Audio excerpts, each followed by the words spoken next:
مرحبا أصدقائي، اليوم اشتريت سمك فايتر وحبيت أصور لكم شلون أرتب حوض التكاثر إلهم. بالبداية عندي هذا الحوض راح أجهزه إلهم. راح أخلي هذا نبات الشمبلان، راح أخليه فوق سطح المي لأن الفايتر يحب يصعد فوق سطح المي. هذا نبات الشمبلان راح يصير مثل الوسادة يقعد عليها سمك الفايتر. ثاني شيء على مود لا يصير تيار مائي قوي على سطح المي ويدمر لي الفقاقيع اللي راح يبنيها كعش يحط بيه بيوضه. فمن المهم انه ما اسوي تيار مائي، ولهذا اني حطيت هذا نبات الشمبلان على سطح المي على مود يطفو ولا يسوي تيارات مائية. هذا الذكر وهاي الأنثى، اثنيناتهم نوعهم إذن الفيل، يسموهم إذن الفيل لأنه زعانفهم تكون كبيرة. على العموم هذا النوع من الفايتر تكون عدوانيته أقل، طبعا يبقى السمك الفايتر عدواني جدا ولكن عدوانية هذا النوع أقل.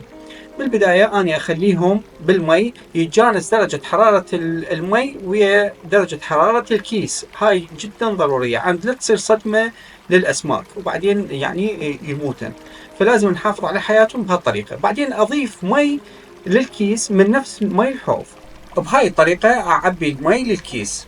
هذا كيس الأنثى ونفس الطريقة للذكر. يتجانس مي، هسه تجانس مي الحوض مالتي ويا المي اللي أنا جبته من البايع. هسه راح اطلع الذكر بوحده، يعني ما اخلط المي اللي انا جبته من المشتري، يعني من المحل اللي باع لي اياهن ويا المي اللي عندي. الله ستر، طبعا قمز، بس هم زين قمز بالمكان اللي انا مخصصه له. وهذا ذكر بعد ما نزلته طبعا مباشره ما يعني ما انطاني مجال، اول ما نزلته راح على الانثى وسوالي هاي الفقاقيع، يعني سوالها فقاقيع، يعني هو حابها للبنيه، طبعا هي محبته راسا نجته.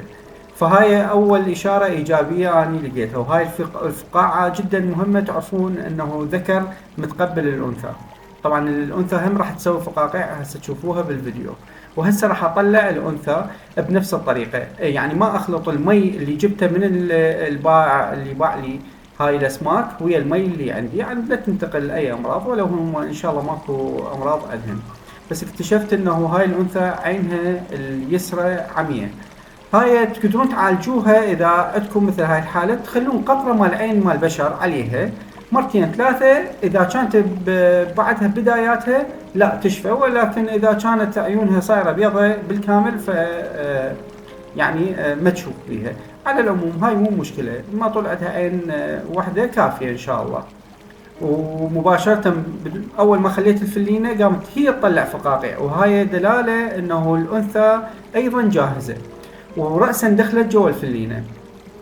أنا جدا محظوظ بهذني الأسماك، يعني أنا أول ما أجيبهن سبحان الله يبدأن يتكاثرن. على العموم هاي أول دلالات إحنا شلون نعرف إنه الأنثى جاهزة والذكر جاهز. طبعا الذكر نعرفه جاهز إنه بعد ثنين هسه واحد تقبل الآخر، مع العلم هسه توني جايبهم. طبعا إحنا القواعد تقول لا أعزلهن، بس بما إنه أني خال زرع فالأنثى تقدر تنهزم من الذكر اذا كان ما متقبلها، تختل بالزرع وراح ياخذ وقت الى ان يتعود عليها.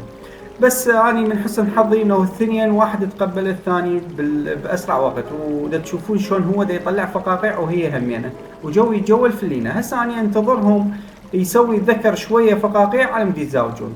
طبعا هو هنا دا يباوع عليها وهي تباوع عليها، هي خاتله جو الفلينه، والثنين ما شاء الله متقبلين الواحد للاخر، وان شاء الله انتظر منهم تزاوج. هم انا اصور لكم فيديو جديد لهم. طبعا اغلب تكاثرهم راح يصير بالليل، بس ما مو داعي انه بالليل، لا احتمال العصريه، بس على العموم يصير بالليل. وهسه هنا العمده راح لها، وان شاء الله يصير خير. سلام لكم.